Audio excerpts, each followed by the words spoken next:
Welcome back to Dr. SuperCoach, and in this video I'll be discussing the captaincy options for round 5 coming up.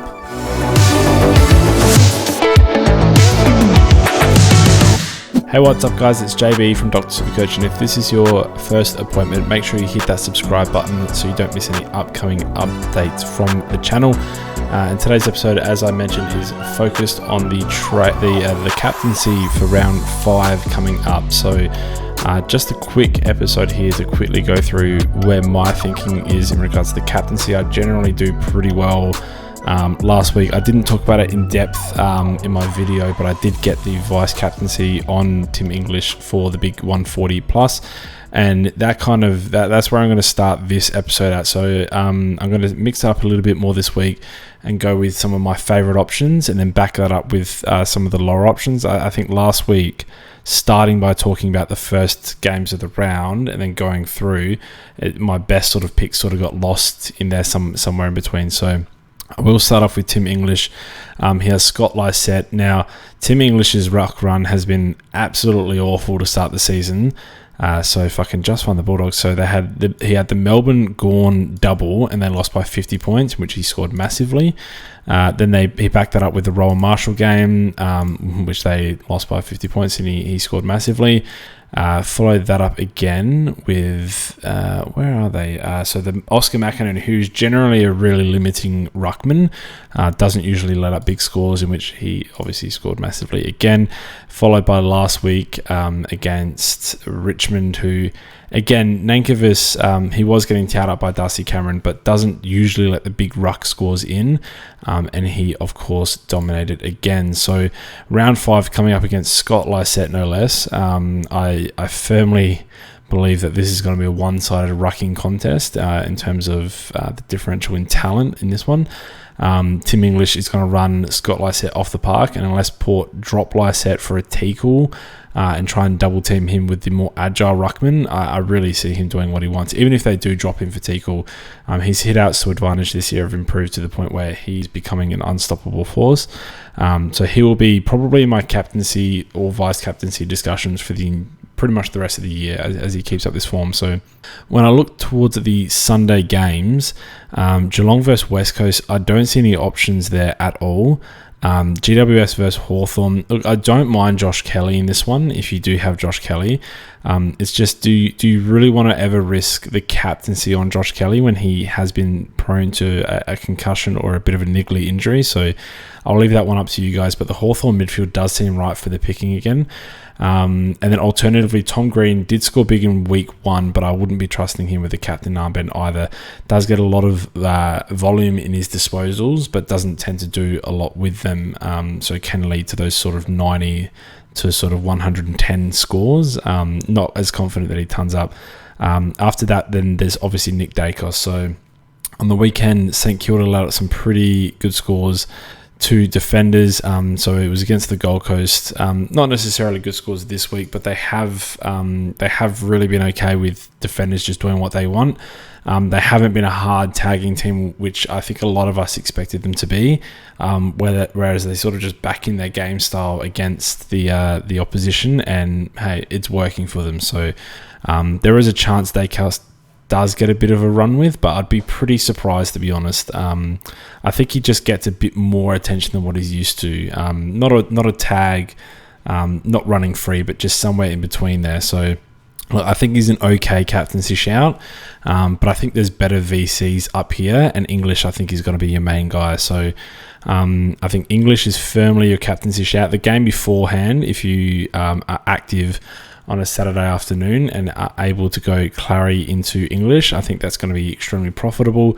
I'd be surprised if Setterfield didn't follow around Clarry all day, but he's just a different breed. And whenever someone follows him like Setterfield, not a hard tag, but just sort of sticks with him, you see the tackle numbers and the contested disposals go up, and then they tend to just run them off the park. So I think Clayton Oliver into English is my favourite move for this week. That's the one that I'll personally be going.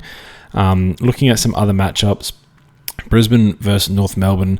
I wouldn't be touching this one. There's just not enough informed players for Brisbane. Lachie Neale doesn't have that form this year, and Dunkley doesn't have that form this year so far. Look, if they score great, then you're pretty much just happy that you own them. I wouldn't be wasting a vice captaincy or captaincy on them at this point. And then for North Melbourne, look, LDU is in good form. Just the low ton this last week, but that's because they got blown out early. He was on track for another big score. Again, I think you'll just be happy to own. If they do get blown out by Brisbane, then you can sort of see LDU getting the low ton. So I don't think the ceiling's really there in their games that are going to be more one-sided. So I would not go there either. Richmond versus Sydney, we're just counting back here. I don't really enjoy any of the options. Obviously, Goulden plays in this one, but I do actually really like what Richmond do in regards to a lack of tag and just the ability to allow the sort of the opposition player to get off the chain a little bit. So I think that is beneficial for someone like Goulden, but he's way too up and down. I could see a spike score happening for Goulden in this one. I could see a good 130 plus, but I just think there are safer options. One of which is playing on the Friday afternoon, and that is Sean Darcy against a Gold Coast without Witts again this week is the rumour at this point. Probably to be confirmed by the time this video goes out. I think Darcy in a very narrow Norwood ground, I should say. There's going to be a lot of throw-ins, and I think Darcy's probably going to feast on young. I think it's Ned Moyle is the backup ruckman for Gold Coast there. So I'd be very surprised if Darcy didn't put out a big score, and it might be a little bit wet as well. Just more so, adding to the fact that there's going to be a bulk amount of stoppages in that game, I think. And then lastly, we've got Adelaide versus Carlton. Now this one's interesting because I think a lot of people are contemplating Rory Laird as the vice captain. I don't mind it. I think the form of Dawson in that midfield is really difficult to ignore. I'd be very surprised if he didn't have another good score against Carlton this week. Does love playing at Adelaide Oval as well. And the Thursday should be a bit clearer, a bit drier than the rest of the weekend in terms of weather. I think Sunday should be okay, but the Friday night, Saturday games should be a little bit wetter, even if it's just a wet deck rather than actual rain during the match. Again, as well here, just an underrated point for gather round. Adelaide Oval at this stage, especially the Collingwood versus St Kilda game, could be on its last leg. So I think that'll be interesting as well to see how the ground holds up. I'll be looking to get my vice captaincy and captaincy out early. So yeah, Jordan Dawson against Carlton. Carlton aren't particularly restricting in their midfield.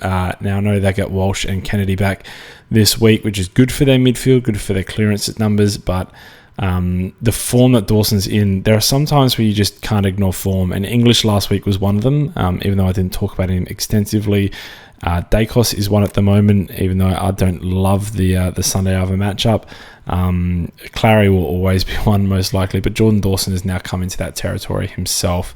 So I think he has the potential to have a big score as well. So I'm trying to think of if I've missed anyone. But I think that pretty much covers the big options. Bontempelli / McRae generally do well against Port. I do remember Bontempelli famously was on about a ton at halftime and finished at about an 8 or something like that. But I don't think you can go past the English. If you didn't have English at all, I suppose that is definitely a conversation that I need to have. If you didn't have English, if you have a Dawson or a Darcy, I like them for a VC into a Clayton Oliver captain.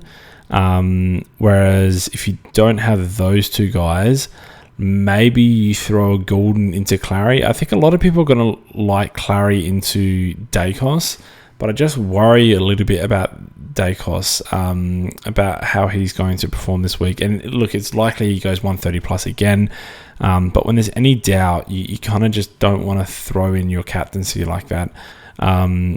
So I don't want a Goulden into Clayton trying to get a big score. I think Clarry is the most obvious clear. He and English are clear. They're going to go 120 plus most weeks, I think. So you're going to be rotating between those guys. I think that's pretty obvious. So yeah, it depends on how you feel about Daicos. Don't let me talk you off of anything, but if you like him, then Clayton into Daicos, if you don't have any of the other informed lads, is perfectly fine as well, I think. So I think that will do it for me.